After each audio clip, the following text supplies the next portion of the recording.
Good evening, everybody, and welcome to the Fathering Project and to our webinar tonight on helping anxious kids cope with anxiety with Dr. Jodi Richardson. Now, before we get started, I'd like to take you through just a few housekeeping notes for the night. You'll see over on the panel to your right that you have access where you can put a message in there for us. So if you have any thoughts or any questions that you'd like to ask as we are going through the webinar, please write those, post them across to us by clicking, and we will then field the questions and try and get to as many of them as we can in our Q&A session at the end of the webinar. The webinar will run for about 40 minutes or 35 to 40 minutes, and then we will have a Q&A at the end. So please send any of your messages across, and we again will try and answer them in our allocated time to 8:30. Just a little tip, if you're wondering, can you change the dimensions on your screen between seeing Dr. Jodi Richardson and seeing the slides? You can. There is a bar that you'll see, a white bar that has got some little grey stripes through it in the middle. If you actually hold your cursor over that, you can actually pull that up or down, and that changes the dimensions of the PowerPoint or the video camera on Dr. Jodi Richardson. If you have any trouble with the microphone or with listening, please go back to your instructions that you were sent, and you could dial in using your mobile phone if you have any trouble with sound.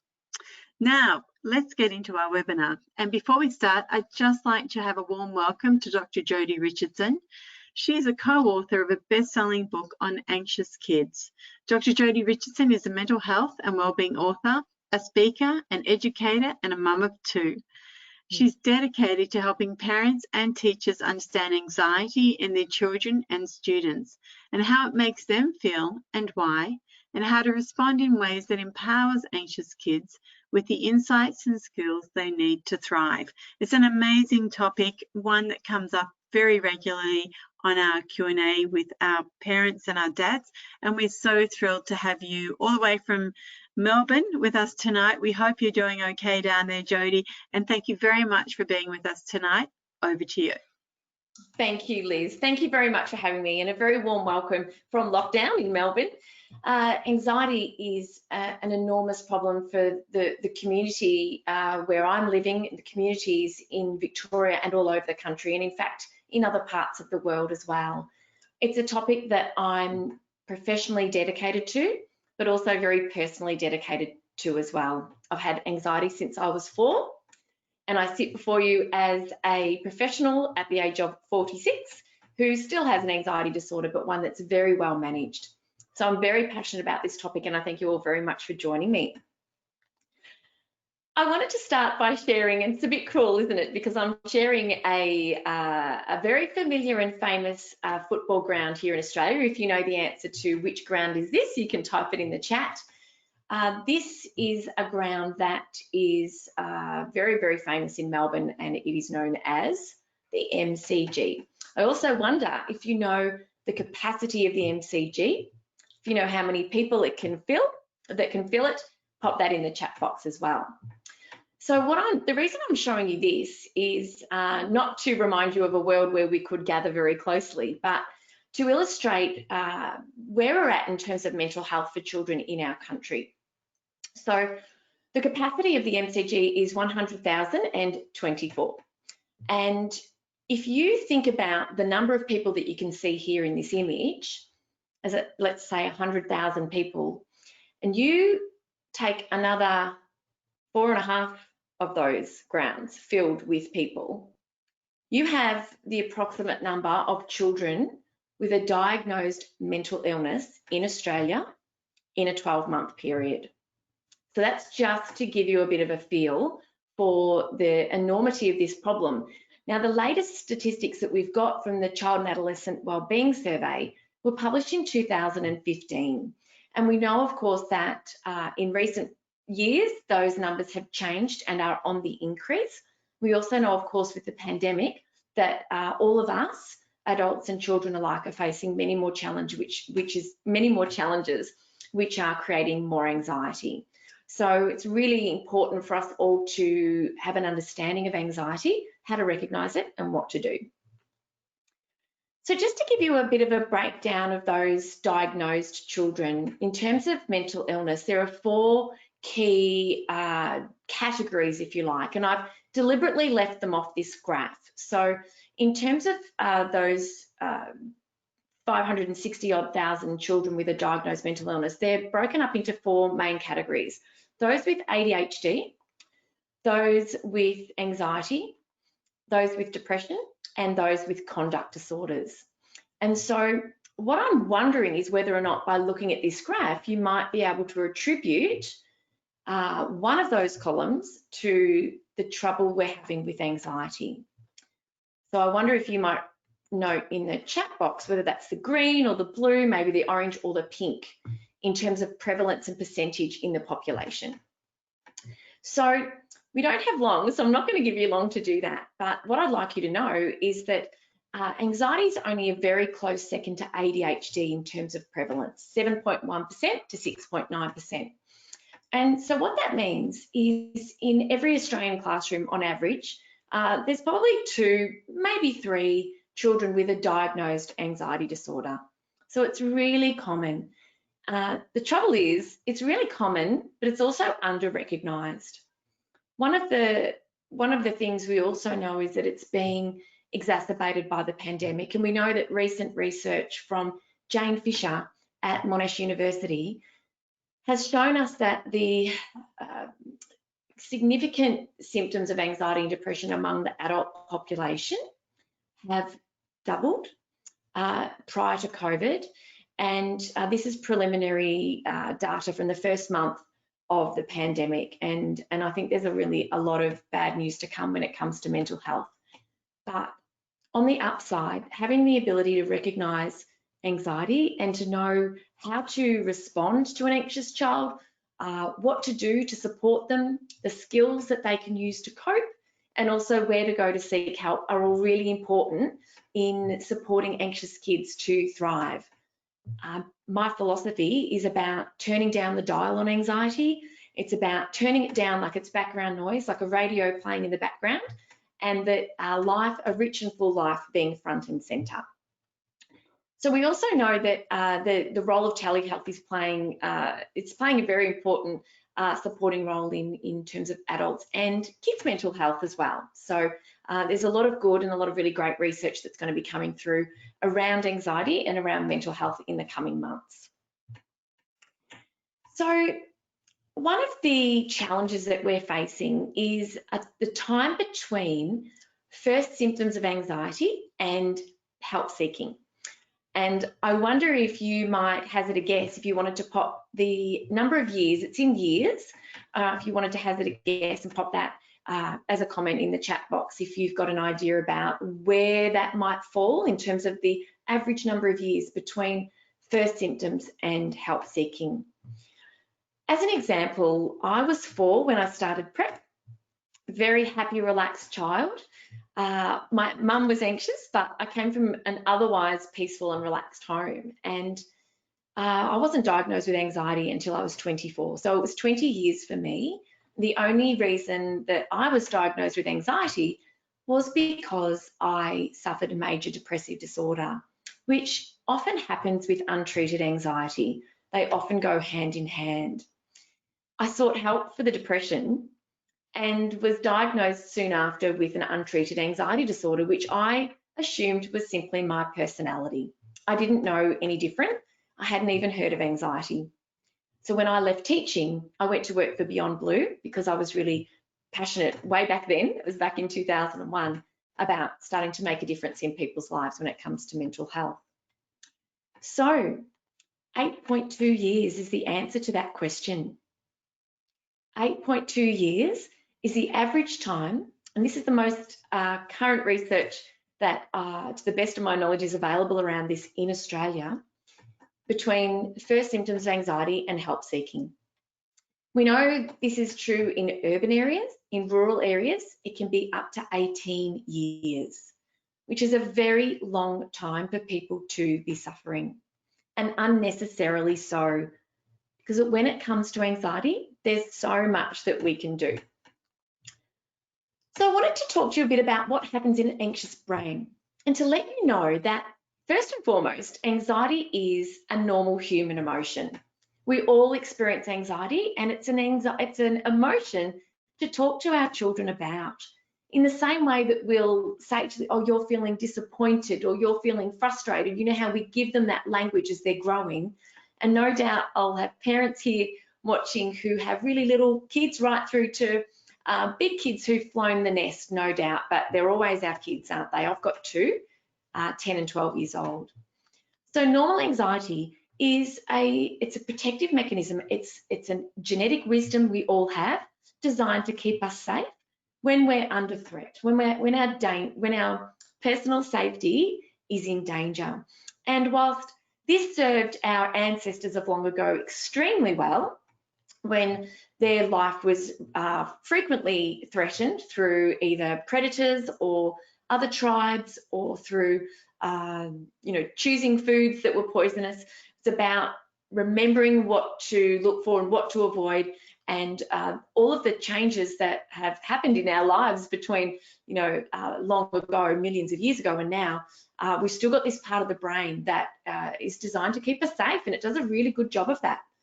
We also need anxiety to motivate us. It's actually very motivating. Nothing like a deadline and not quite enough time to, get back to work and get things done. So it can be quite motivating to prepare well, to avoid the threat of embarrassment or of, not knowing or of getting it wrong. So normal anxiety settles down after a stressor has passed. Okay, so we've all experienced that. We've all done an exam or done a test or had to speak in public. And recently I was a student in a masterclass and we were asked to sing in public. And that, my friends, was much more challenging than public speaking, let me tell you. But it was designed to teach us that we can feel a lot of anxiety, and obviously it passes once the stress has passed. Not so for anxiety that becomes more of a chronic challenge. And that was my experience. And it's the experience of 1 in 3 women and 1 in 5 men.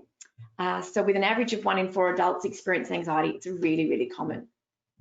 So what happens in the brain is that there's a part of the brain called the amygdala, and the amygdala is like our smoke alarm in the brain.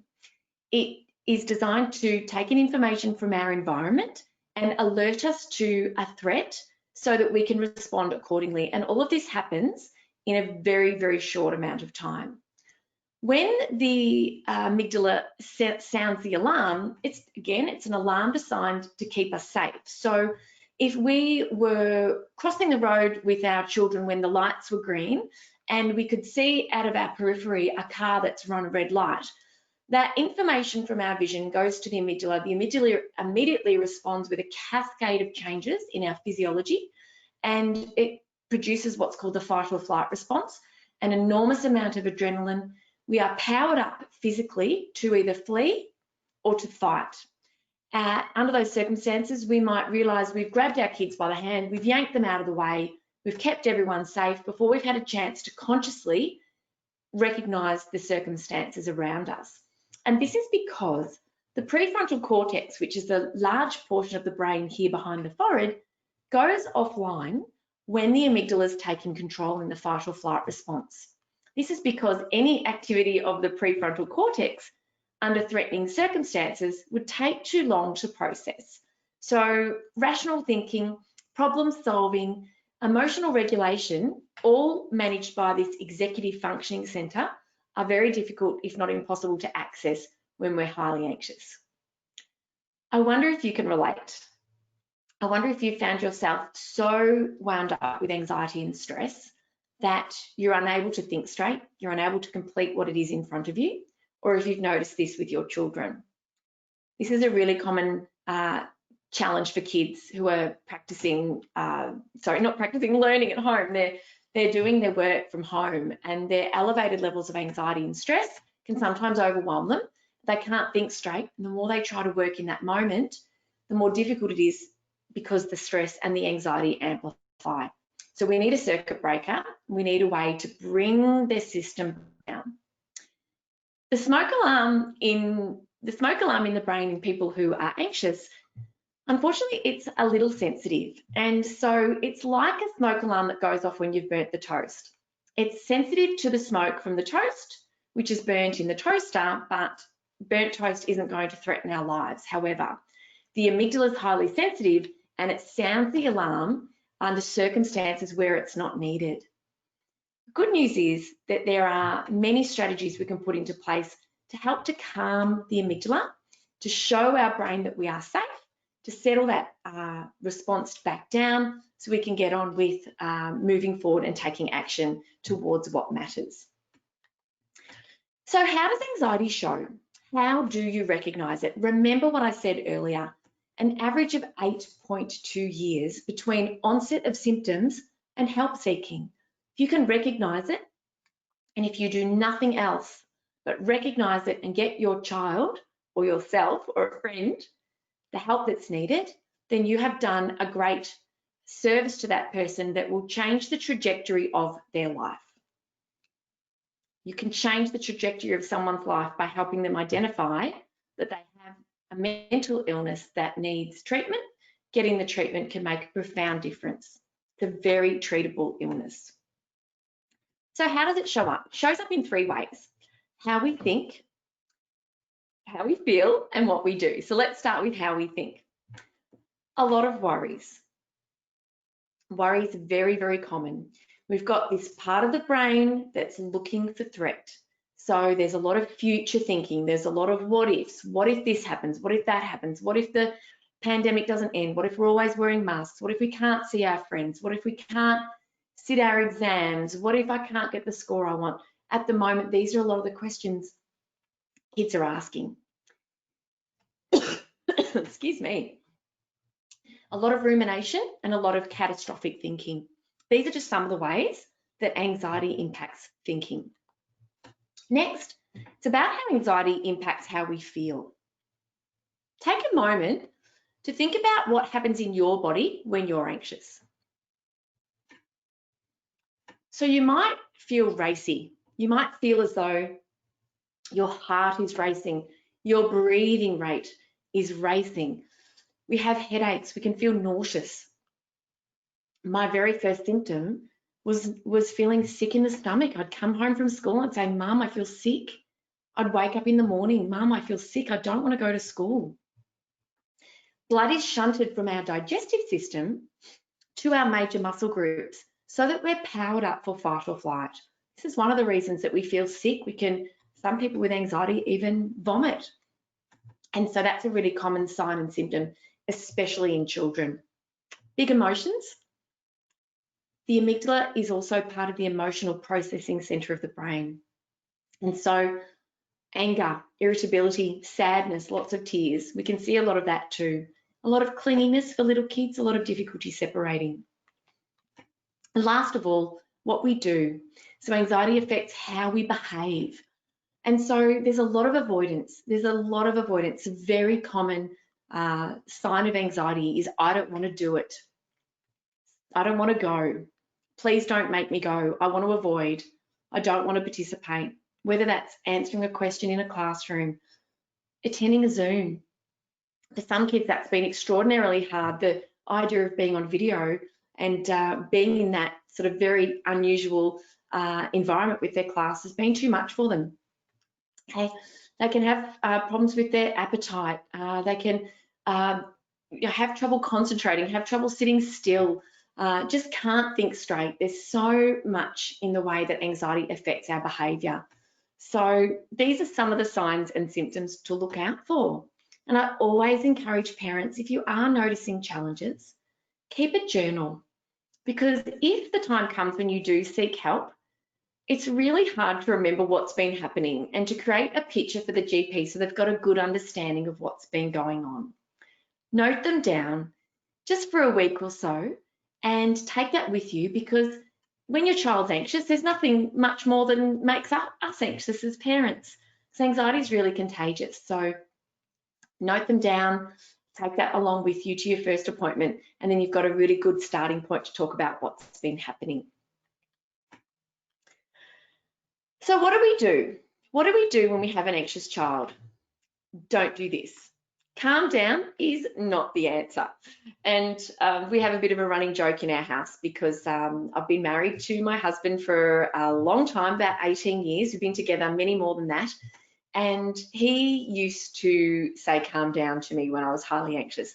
And of course, it doesn't help because our brain and our body are going through such a change that's driven by neurotransmitters that we can't control by thinking about controlling them.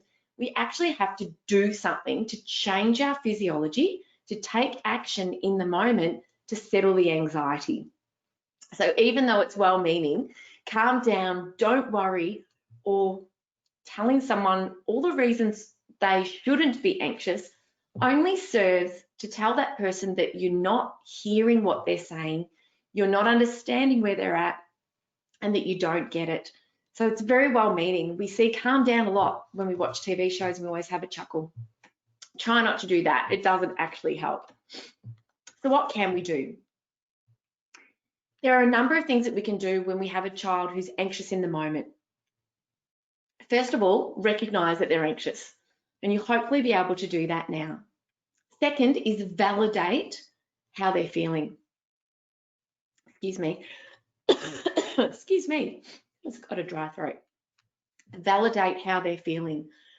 Give them some empathy. Let them know that you understand what they're going through. It doesn't have to make sense to you. Sometimes children, especially young children, will be very irrational when they're overreacting to a certain set of circumstances, but their whole physiology and brain have gone into this safety first mode, and no amount of talking them through it and rationalizing and problem solving in the moment will help. What will help is letting them know that you hear them and that you see them and that you're doing your best to understand. So saying things like, I can see that this is really stressful at the moment for you. I can see that this is really hard for you to concentrate on at the moment. Should we take a break? Breathing, attention, and taking action are things I'll talk about in more detail in a moment. But breathing shows the brain we're safe. Okay, so not the high-shouldered, high-chested, short, shallow breathing. The deep diaphragmatic belly breathing is actually a sign to our amygdala that we are safe, and it starts to settle the physiology and the response down. But in a very anxious moment, we can't ask a child to start putting breathing practices into place if they haven't practiced them in between times. It's a bit like asking someone to go and do an Olympic lift when they've never touched a barbell before. We wouldn't do it physically, and we can't ask that of them in terms of their physical skills when they're highly anxious. So we need to practice in between really anxious times. If you can get your child to breathe, or if you yourself, because I know I'm talking to a lot of people also who are going to be experiencing anxiety in elevated levels at the moment too. Once you've done the breathing, you start to settle the system. And so often our kids are learning this at school, and they'll say to us, take some big, deep breaths. They are learning that this is really helpful. It's about turning attention back to the present moment. And I really love to summarize it. And I take this from Dr. Russ Harris as notice this. It's about paying attention, because there's so much future thinking that if we can bring the attention back to the present, then we can start to reduce the threats that the brain are focusing on, focus on what's happening in the moment. Again, settling down the anxiety response and settling down our physiology. Because what we want to do is we want to bring the parasympathetic nervous system back in control of what's happening. So fight or flight, it's like putting on the accelerator, and parasympathetic nervous system is called rest and digest. It's also called feed and breed, and that's like putting on the brakes. And so we want to really be using we want our parasympathetic nervous system to be the one that's at the fore most of the time, and for fight or flight to play its role when we genuinely need it to. Last of all, it's about taking action. Once the physiology is starting to settle down, the prefrontal cortex is starting to become available again, then it's about returning back and engaging in whatever the task was before the anxiety was rising, or in something else that's going to help settle the senses and settle the physiology back down. Because there is so much avoidance with anxiety, it can, the anxiety itself, and take it from me, I have had an anxiety disorder for a very long time. The anxiety itself, you can live with, but anxiety puts a stop sign in front of us where we wait to feel good to do the things that are important. What I like to teach is that you can do what matters even with anxiety, and it just gets to come along for the ride. The plan is to turn the dial down, to move it to the background so we can take center stage and do what matters. And that's a really different approach, because so many people, adults and children included, wait to feel good to then move forward. But we don't have to. We can actually still do what matters while we feel anxious, frustrated, disappointed.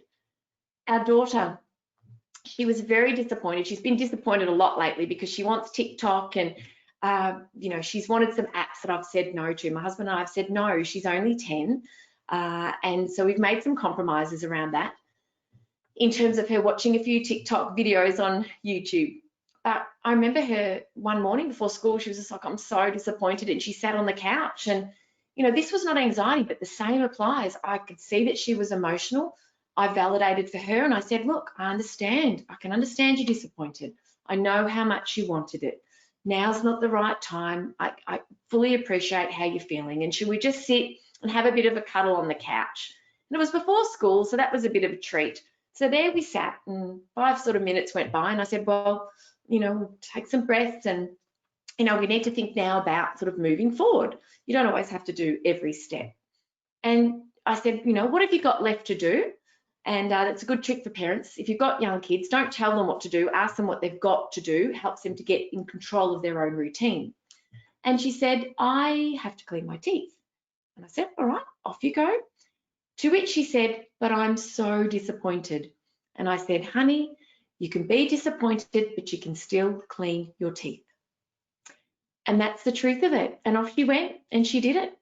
And my kids are learning, and I hope yours can too, that we can take these emotions. All emotions are normal and natural. They have a peak and they do fall away. And it is important for us also to remind our children, once they've settled down and they've re-engaged in what was, what they were doing before, or in something fun, to say, see, it's all settled down now. I've noticed this, that you're feeling better, that you're doing this, and you seem more relaxed.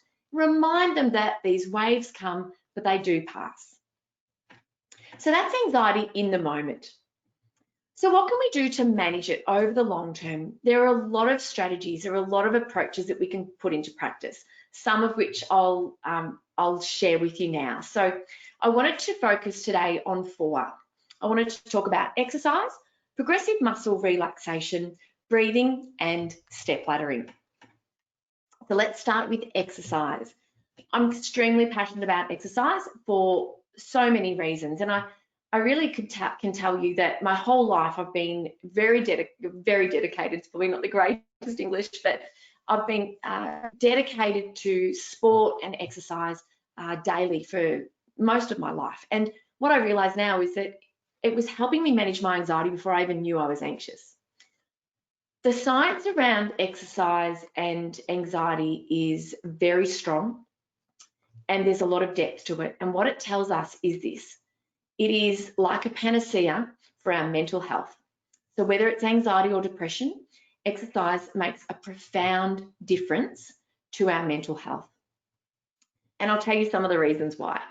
You've probably heard of endorphins, heard of the runner's high, that great euphoric feeling that you can get after you've done, some reasonably intensive exercise. You've played a game of netball, or you've gone for a bit of a jog, or you've done a workout. So yes, we definitely get endorphins, neurotransmitters that make us feel good, like serotonin and dopamine. We also get the release of a neurotransmitter called gamma aminobutyric acid, GABA for short. Try saying that 10 times fast. It's a neurotransmitter that's very calming for us. So again, it's another way to sort of put the brakes on that anxiety response. Not only that, it's the natural end to the fight or flight response. If you think about all the changes, a racing heart, oxygenated blood being shunted from the reproductive organs, from our digestive system to our major muscle groups, so that we can fight to defend ourselves or flee to keep ourselves safe. And yet so often we've got all of this physiology and all of these changes happening, cortisol, adrenaline, we can tremble from the adrenaline in our system. Our pupils focus, really laser focus on the threat, and we react very quickly. Yet so often we have all of this change, and what do? We're sitting, or we're in bed, or our kids are sitting and they're trying to learn, or they're trying to go to sleep at night under a doona where they're safe and they're warm and they're content, but their minds are taking them to places that are very threatening and all of their physiology responds.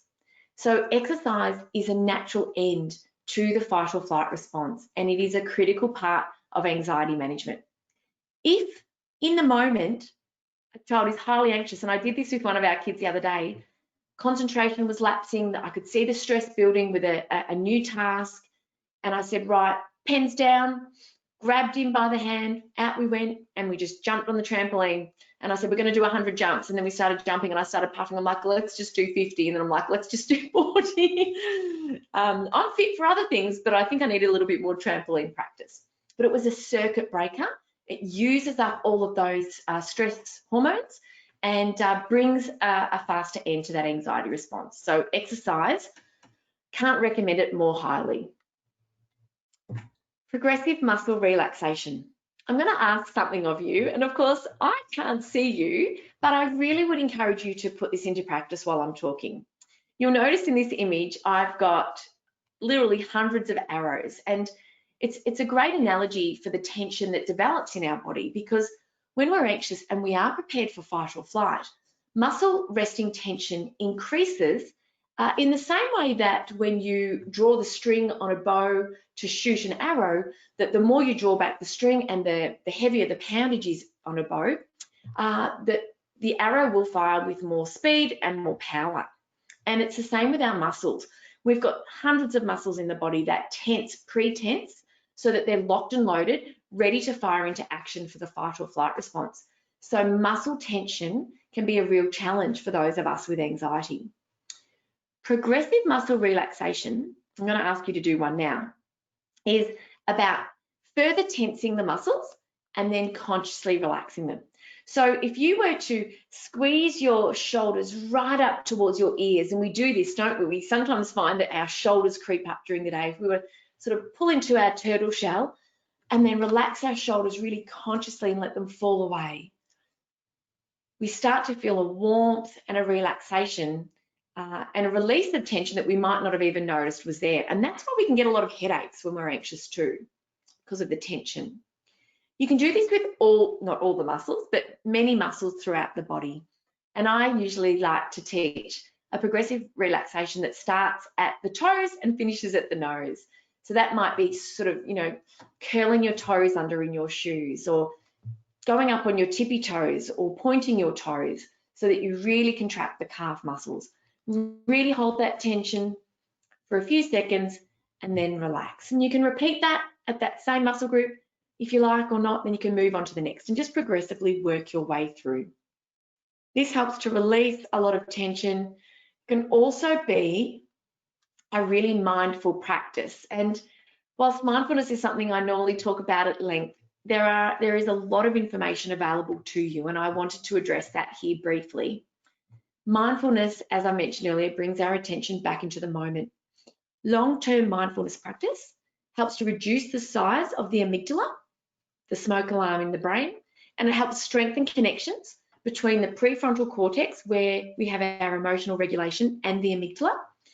And so a daily practice of meditation or mindfulness again makes a profound difference to the experience of anxiety.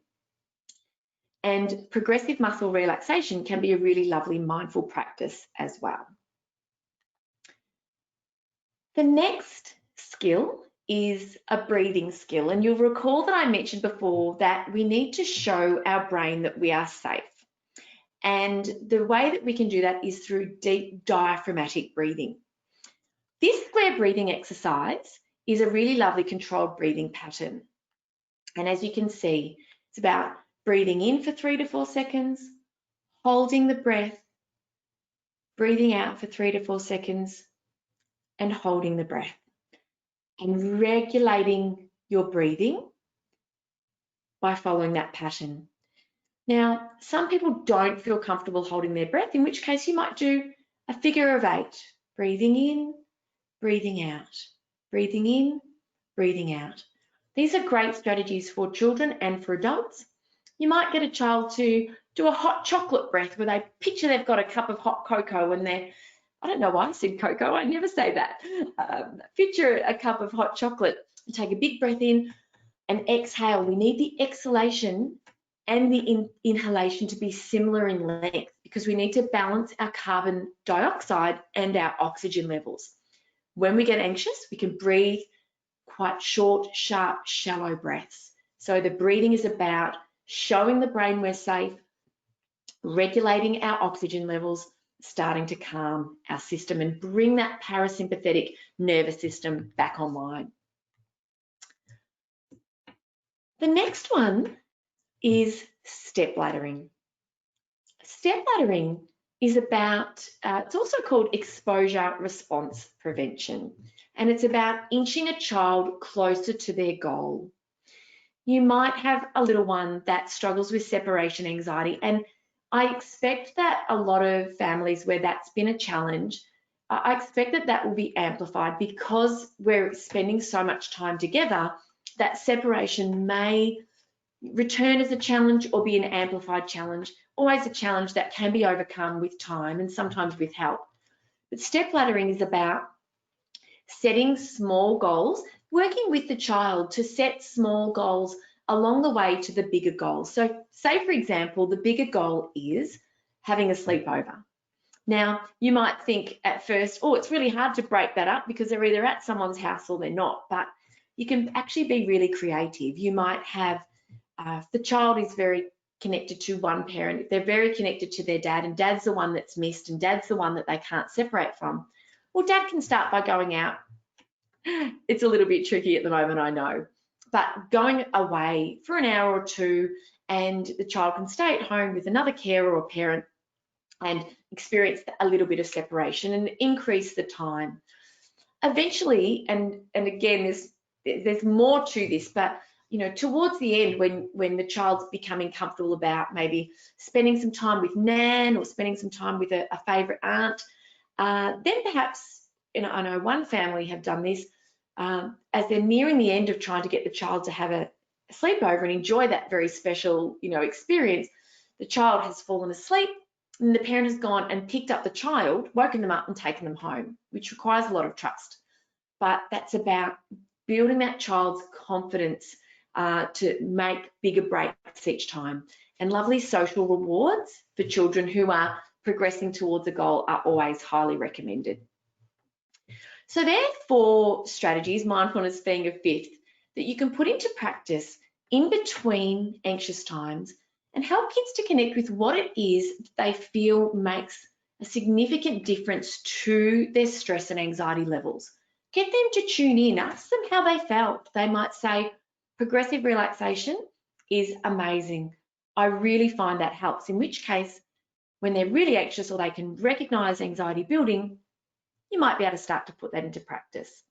They might find paying attention, depending on their age, to the present moment pretty tricky, in which case you might give them a sensory experience, like if they're young, some Play-Doh to hold, or there's lots of lovely ways that we can work with children to help bring their anxiety levels back down.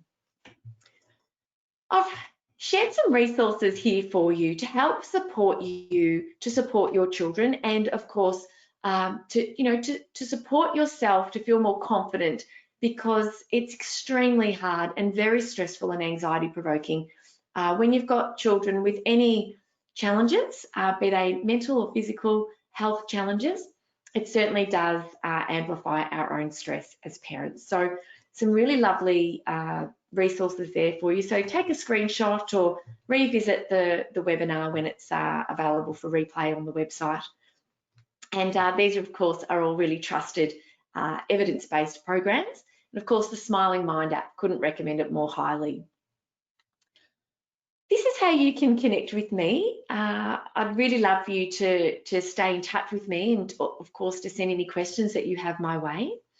And before I finish up, I would just like to recommend that if you have any question marks regarding your child's mental health or well-being, please make an appointment to visit your GP. Find someone who's very wise, looking like this lovely lady.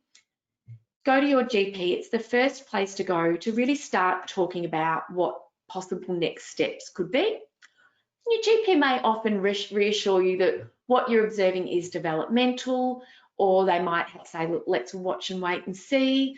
But certainly professional help is available, and professional help makes such a meaningful difference in the lives of anxious kids and adults. So please see your GP if you've got any questions. And thank you. That's time for questions now. Thank you so much for being here with me. Thanks, Jodi. That was fantastic. My name's Wayne Bradshaw from the Fathering Project, and I've been compiling the questions that have been coming throughout the evening. And we've got some really interesting questions. The first one's from Bart. What are some examples of social rewards, Jodi? Oh, thanks, Bart. Yeah, so going out for a bike ride together, or going out for a milkshake together, doing something together that connects you. So, it's usually socially within the family. So something fun, it might be going and, taking extra time to go and shoot hoops at the basketball courts, or, it's such a difficult time to do that. So we have to be a little bit creative, but, structuring the day so there's a little bit more one-on-one time while we're in lockdown, if you are in lockdown, but spending time together, that's what I mean by a social reward. Okay, here's one from Gail. What are some tips for opening discussion about anxiety with your kids? Yeah, thanks, Gail, for that question. Talking to kids about anxiety, the technical term is psychoeducation, and in my experience, learning about my own anxiety and understanding the workings of the brain made a very big difference to my understanding of all of the changes that I go through, and help to settle my anxiety about my anxiety. So it's a really good thing to do. There's a couple of resources I can recommend for you. In our book, we have scripts for primary school and secondary school children. So if you wanted to talk to primary, secondary school children, there are scripts that you can use to fill in the blanks and start to open a discussion. Karen Young also has a beautifully illustrated book called Hey Warrior, which I highly recommend. There's no kickbacks here, but it's an amazing resource, which is a picture storybook. And look, I'd show it to a teenager. It's a really great illustration of what happens in the brain, how the brain becomes overprotective, and what helps. So they're really a couple of great ways that hopefully get you started. Okay, this one's from Peter. We have a Year 12 student who is feeling very anxious about their upcoming exams. What do you suggest we can do to help? Yeah, look, Peter, you're not alone in having a Year 12 student who is highly stressed and anxious at the moment. The challenge is a real challenge because they haven't had the contact with the teachers. They have had a really disjointed year, and there's a lot of stress. So the first thing I would do would be show a lot of empathy and validation, to say, look, I understand, I can hear where you're at, I know and understand that this is a really difficult time, and take some time to reassure them that you hear the message that they're sharing with you. But then talk about what could they do, what action could they take to help reduce their own anxiety. And often it's about being more prepared. No matter what sort of a test we have in front of us, the more preparation that we can do, the more we can start to reduce those stress levels about, our performance outcomes on the day. And so getting in contact with the teacher, practice exams, and taking opportunities even to connect on Zoom or virtually with a friend to test each other, and finding new and interesting ways to keep reinforcing the learning and helping them to settle their anxiety levels that way as well. Here's one from Rachel. You mentioned going to the GP.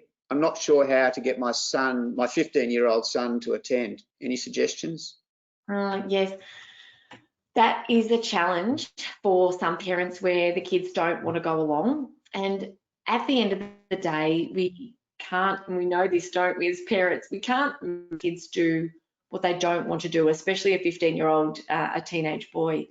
But what we can do is we can help them to look at the situation that they're in from an opportunity cost point of view, because anxiety is really challenging and it does cost us a lot in our lives when it stands in the way of us doing the things we want to do. So gently and with warmth and kindness over, you know, a little bit of time, I'd really recommend starting to talk about, you know, how anxiety, if it was well managed and that there was some treatment in place, how that might positively impact on his life, so he can start to see the outcomes of making that decision.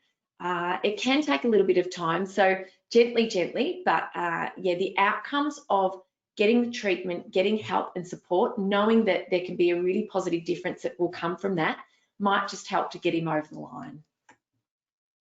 Okay, this one's from Peter. I suspect it might be related to him.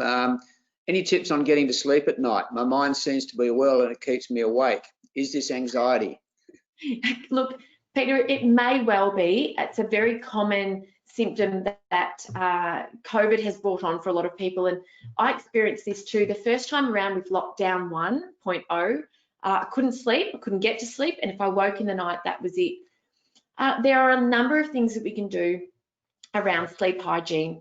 There's a couple of do's and a couple of don'ts. So I'll start with the don'ts and finish with the do's. So it's really common for a lot of adults, and I'll address this as if it was an adult, to turn to alcohol at the moment for a little bit of relaxation and a little bit of a unwind at night. But alcohol can interfere with our sleep.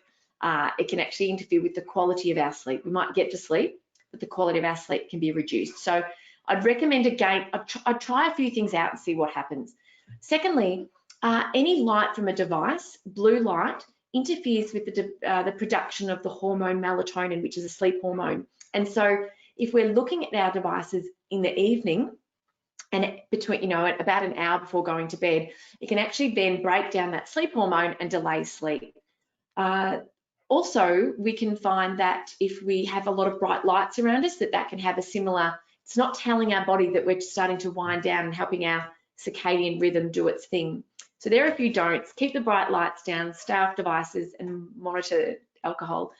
In terms of do's, have a set routine.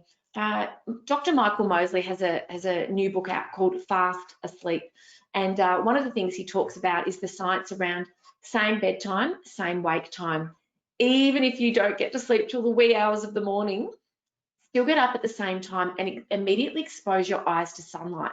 That breaks down residual melatonin that's left over in the morning, boosts serotonin, which can boost your mood, and you'll have such a sleep debt because you went to bed very late, you got up at your normal time, you'll be more tired the next night.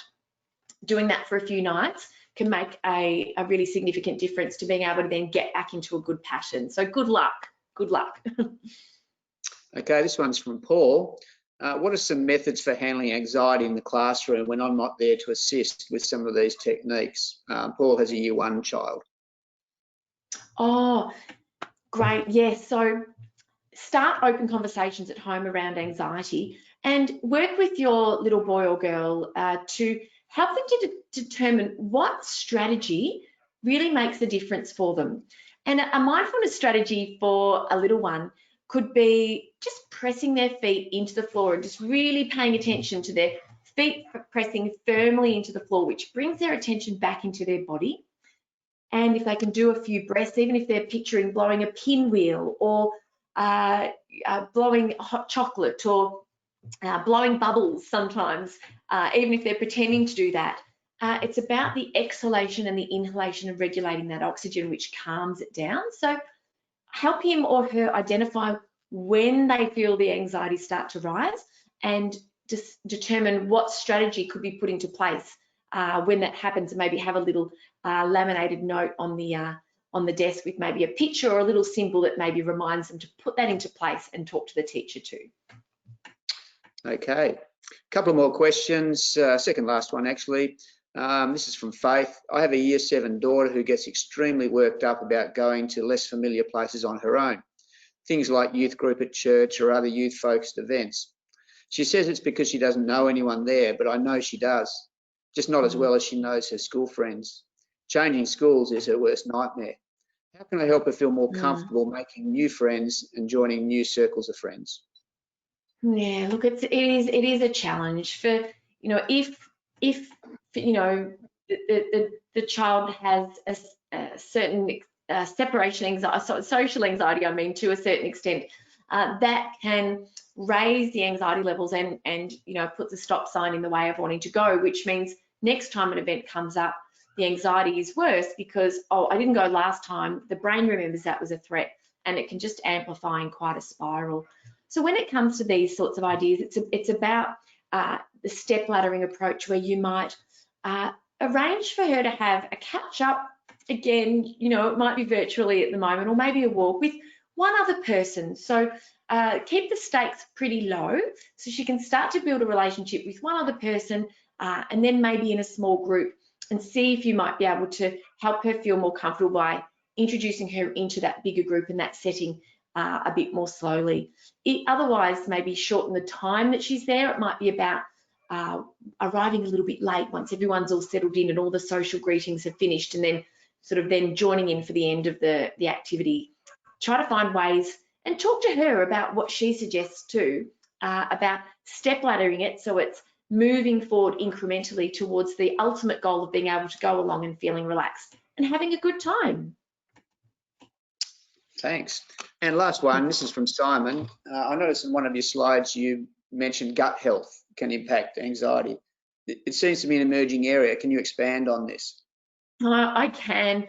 It's a fascinating area of science. There was an amazing case study published not too long ago, earlier this year actually, where a woman underwent, and it's fascinating to me. I'm not sure if it'll put you off. I hope you finished your dinner, but it's a fecal transplant. So a feces from her husband, who was a slim person with no history of mental illness, was transplanted under medical conditions into her digestive tract over a series of weeks to help treat her for very serious mental illness. And where the research comes from is in terms of the gut bacteria and the serotonin that is one of our feel-good hormones.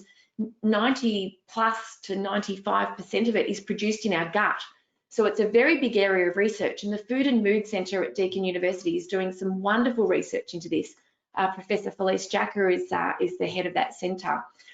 In terms of the outcomes of that fecal transplant, the woman had been particularly overweight and had terrible struggles with her mental health. And after 9 weeks of the transplant, she lost over 30 kilos. Her mental health recalibrated to a point where she was really thriving and doing really well. And apparently, according to the report, she wrote a couple of books and started a business. So that area of research around mental health is extraordinary. And yeah, check out the Food and Mood Centre through Deakin University if you'd like to read more about it. Okay, well, that's interesting. I'm sure an emerging area that we'll learn more about. That's just come drawing your presentation to a close. Jodi, I think you wanted to finish on some finishing thoughts as well. Thank you so much. I just wanted to say to everyone that in any situation that that we're in, there, the last thing that I'd want for you to do is to walk away and feel a little bit overwhelmed as to where you might start. So I like to share the quote that small hinges swing big doors. Ain't that the truth? So start somewhere, start small. It might be with an app on your phone to start doing a mindfulness practice together. It might be doing some belly breathing or some bubble breathing. It might be simply about a walk every day, or a bit of skipping or jumping on the trampoline. Start small, but start somewhere. You don't have to do everything at once. And please, if you do recognise any signs that are worrying you in any way, don't forget to seek help at your GP.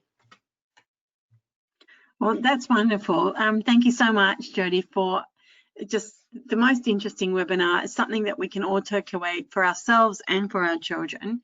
And particularly at this time, a lot of parents will have children in year 11 and year 12 going into final exams, and just for children who are back in lockdown again, it's definitely a challenging time. And thank you so much for all your insights. For Such those a of pleasure. you Thank you for having me. That's wonderful. I wanted to mention that for those of you that might want to look up Jodi's book, as of tomorrow, we'll have a link up on the website at the Fathering Project where you can watch this webinar as a catch-up, or you can send a link and share it with a friend. There'll also be information on how you can find Jodi's book on anxious kids. And I also wanted to mention, we're very excited that Jodi shared with us earlier this evening that she has a new book coming out for anxious mums, which will be published in November. So I think we might have to have you back then to tell us a little bit more about that subject. But for Sounds great. Thank you. For those of you that can join us next week and the week after, we've got some other wonderful webinars and podcasts coming up as we look at bullying and cyberbullying this month. So next week, we actually have a webinar with Paul Litherland looking at cyberbullying. We also have a webinar at the end of the month with Professor Donna Cross on cyberbullying and new technologies coming up for parents to work with at home. And we have a very interesting webinar podcast with Maggie Dent coming up on boys to men on the 28th. So you can see a lot coming up on the Fathering Project. Thank you so much for being with us tonight. We wish you all a very well and safe weekend, and we'll catch you next week. Have a good night, everyone. Thank you.